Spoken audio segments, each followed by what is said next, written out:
My name's Gardner, I'm 22 years old, and I met my boyfriend Lewis through online dating. I have severe haemophilia A. My blood clotting factor is less than 1%. As a young gay, I didn't really think about how they sort of related to each other, just because I never really thought of it from a sexual aspect.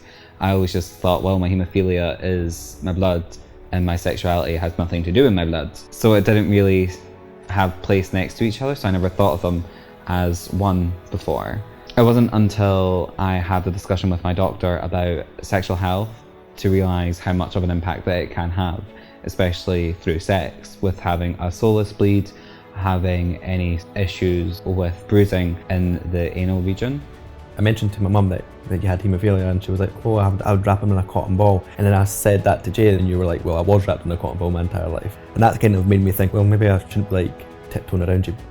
When it came to speaking to my doctor, it was kind of a tricky issue to talk about at first. It wasn't until I had seen a psychologist who had asked, have you ever spoken about this? I said no. And she was like, oh, well, let's open that gateway for communication. And she's helped massively in different areas and aspects of my life. And that me being more in tune with my haemophilia.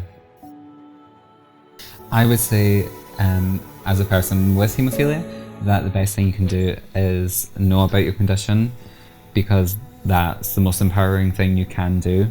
Having it is to be clued in how it works and how your body deals with it and how your medication benefits you most.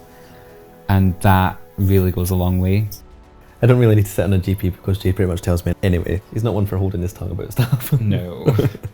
My advice for anyone who was curious and wanting to know more about their sexual health would be to open that dialogue with their doctor, because they know the facts. Trusted networks such as the Haemophilia Society, the WFH and the EHC all have really good resources which can be accessed online.